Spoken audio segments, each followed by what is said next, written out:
Assalamualaikum warahmatullahi wabarakatuh.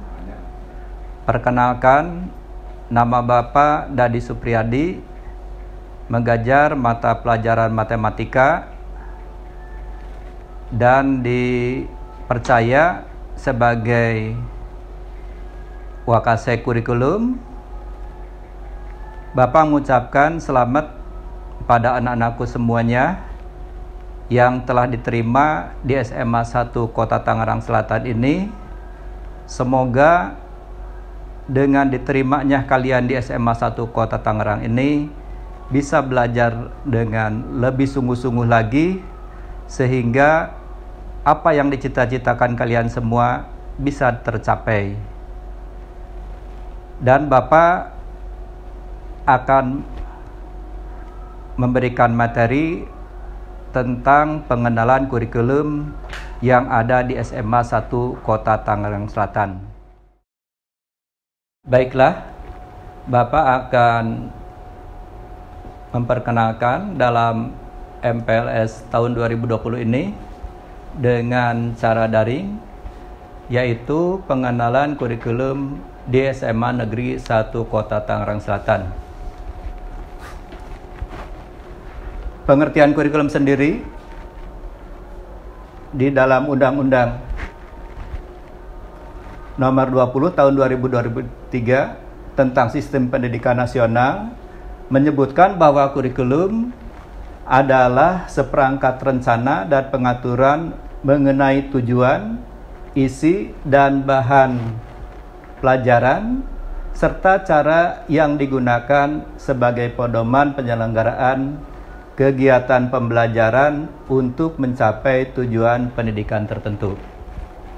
Di sini akan menayangkan tentang lampiran Peraturan Menteri Pendidikan dan Kebudayaan tahun nomor 36 tahun 2018 tentang perubahan atas Peraturan Menteri Pendidikan dan Kebudayaan nomor 59 tahun 2014 tentang kurikulum 2013 sekolah menengah atas atau madrasah aliyah. Kebetulan di SMA 1 ini sejak digulirkannya kurikulum 13 udah langsung menggunakan kurikulum 13, sehingga di SMA 1 ini mengalami beberapa revisi dan kami selalu update dengan revisi yang diselenggarakan kurikulum tersebut. Di sini akan menjelaskan tentang struktur kurikulum, tentang alokasi mata pelajaran yang ada di sekolah kita ini, SMA 1 Kota Tangerang Selatan. Mungkin agak sedikit beda dengan waktu kalian di SMP. Di sini ada kelompok A, kelompok umum, ada kelompok B, dan ada kelompok C tentang peminatan. Kelompok A ini yaitu mata pelajaran umum. Kelompok A merupakan program kurikuler yang bertujuan mengembangkan kompetensi sikap, kompetensi keterampilan, kompetensi sikap, kompetensi pengetahuan, kompetensi keterampilan peserta didik sebagai dasar penguatan kemampuan bermasyarakat, berbangsa, dan bernegara, yaitu mata pelajarannya pendidikan agama dan budi pekerti, pendidikan Pancasila dan kewarganegaraan, bahasa Indonesia, matematika, sejarah Indonesia, dan bahasa Inggris. Jadi ada 6 mata pelajaran. Terus juga ada kelompok B yang umum, ini juga sama. Ini kelompok B ini dasarnya sama, yaitu mata pelajaran umum. Kelompok B merupakan program kurikuler yang bertujuan mengembangkan kompetensi sikap, kompetensi pengetahuan, dan kompetensi keterampilan peserta didik sebagai dasar penguatan kemampuan dalam kehidupan bermasyarakat. Aduh, salah ya, salah. Nggak apa, nanti dipotong aja, dipotong kayak gitu. Iya, Dedi. Kelompok B merupakan program kurikuler yang bertujuan mengembangkan kompetensi sikap, kompetensi pengetahuan, kompetensi keterampilan peserta didik yang terkait lingkungan dalam bidang sosial, budaya, dan seni. Mata pelajarannya ada 3 mata pelajaran, yaitu seni budaya, pendidikan jasmani, olahraga dan kesehatan, dan yang ketiganya prakarya dan kewirausahaan. Sehingga jumlah mata pelajaran dari kelompok A dan kelompok B ada 24 jam mata pelajaran per minggu. Terus untuk kelompok C, yaitu kelompok peminatan. Peminatan ini dibagi 2 bagian. Ada mata pelajaran peminatan akademik.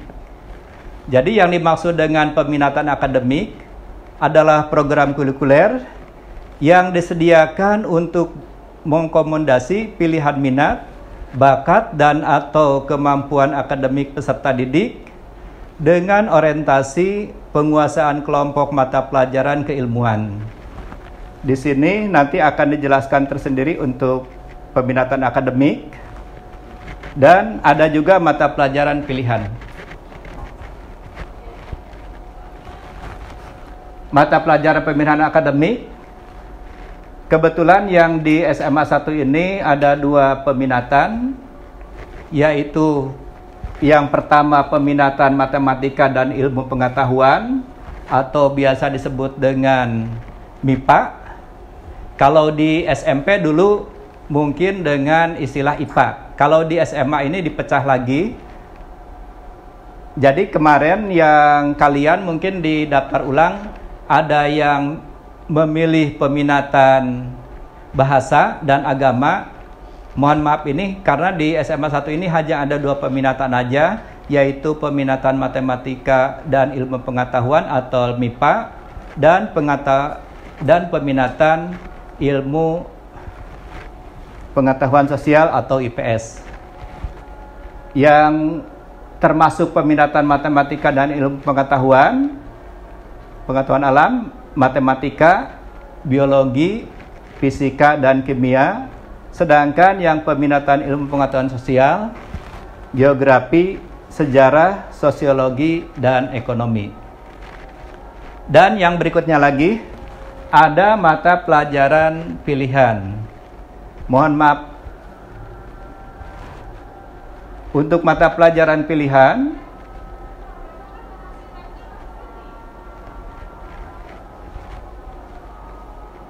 jadi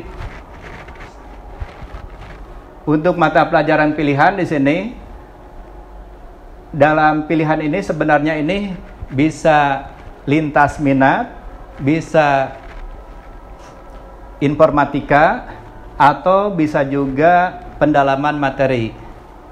Hanya di SMA 1 kita diinikan ke lintas minat.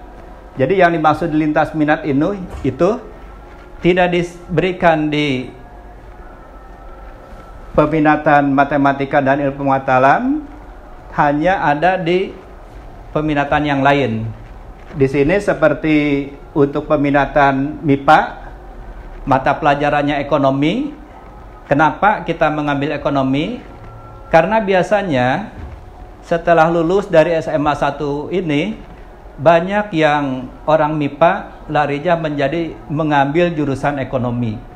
Maka kita fasilitasi keinginan siswa ini dengan mengambil ekonomi sebagai lintas minat yang pertama. Terus lintas minat yang kedua yaitu geografi atau sosiologi. Jadi sini pilihan geografi atau sosiologi. Untuk peminatan MIPA dan untuk peminatan IPS yaitu bahasa dan sastra Jepang, dan satu lagi bahasa dan sastra Inggris. Kami tidak mengambil yang ada di MIPA karena biasanya jarang sekali orang IPS mengambil jurusan fisika, kimia atau yang berhubungan dengan eksak ya. Maka pengambilannya dilarikan ke bahasa. Terus syarat peminatan ini kemarin di pendaftaran ada kalian udah menyebutkan peminatannya, ada yang MIPA, ada yang IPS, ada yang bahasa, dan ada yang agama. Jadi tadi disebutkan bahwa di SMA 1 ini hanya 2 peminatan aja, yaitu peminatan MIPA saja. Ini syaratnya. Yang pertama, berdasarkan pilihan peserta didik yang diketahui oleh orang tua. Yang kedua, rata-rata kumulatif nilai rapot SMP mata pelajaran matematika dan IPA harus lebih dari atau sama dengan 76. Kebetulan di SMA 1 ini mengambil KKM-nya adalah 76. Dan yang ketiga, hasil psikotes minat dari lembaga yang kompeten. Dan yang keempat, berdasarkan ketersediaan sumber daya manusia dan infrastruktur di sekolah ini. Jadi keempat ini sebagai syarat kalian diterimanya sebagai peminatan MIPA. Terus untuk peminatan IPS tidak jauh berbeda dengan yang IPA. Ini sama, berdasarkan pilihan peserta didik yang diketahui oleh orang tua. Hanya di sini bedanya yang kedua aja, rata-rata kumulatif nilai rapot mata pelajaran matematika dan IPS-nya itu harus lebih dari atau sama dengan 76. Yang ketiga dan yang keempat sama itu nanti sesuaikan dengan infrastruktur yang ada di SMA 1 Kota Tangerang Selatan ini. Terus untuk kegiatan belajar, ini ada beberapa kemungkinan. Mungkin nanti kegiatan belajar ini bisa tatap muka langsung, seperti biasa. Langsung kalian datang ke sekolah, masuk jam 6.30, pulang sampai dengan jam 15.30. Atau bisa juga tatap muka dengan protokol kesehatan. Ini dibatasi siswanya, kalau biasanya 40, mungkin nanti pas masuk ini per kelas ini hanya 20.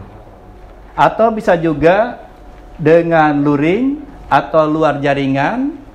Ini tatap muka tapi masih menggunakan media, umpamanya menonton televisi, salah satu contohnya.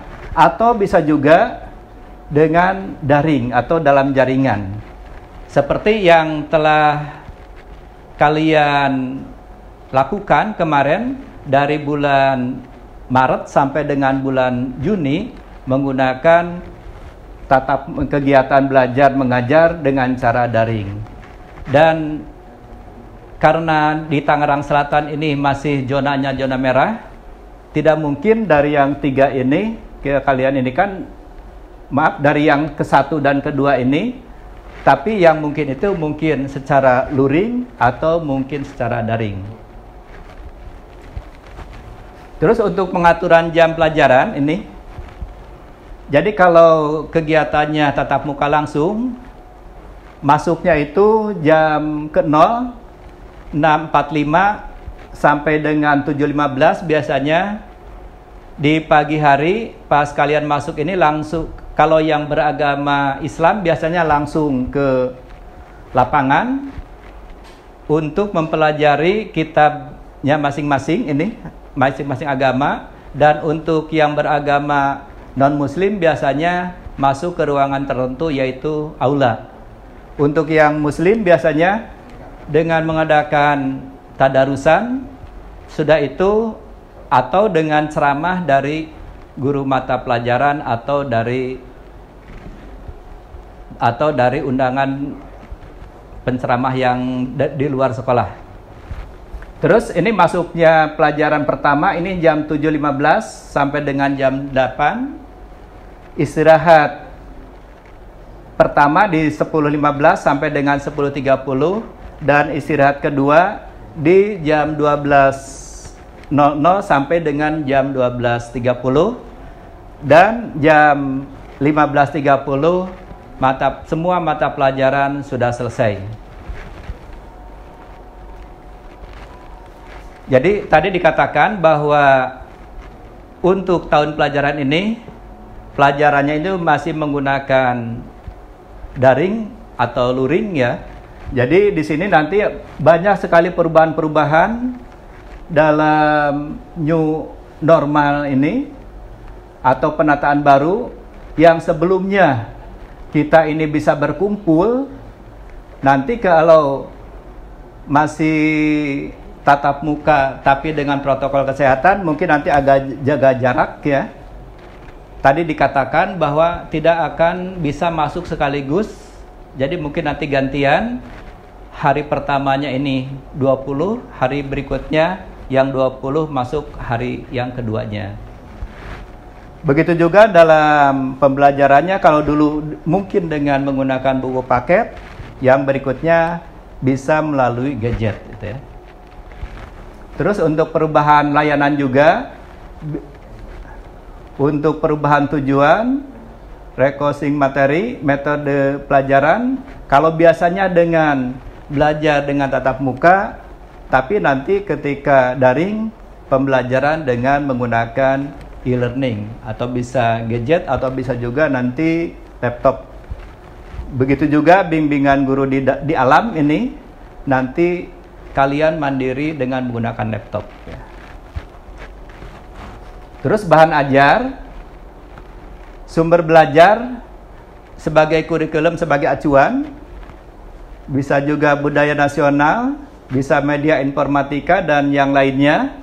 Kalau dulu harus terpenuhi kurikulum SMA tersebut, tapi kalau dengan cara daring atau luring, ini cukup dengan kurikulum yang esensial saja, yang mungkin kalau tidak dijelaskan oleh guru tidak bisa dimengerti.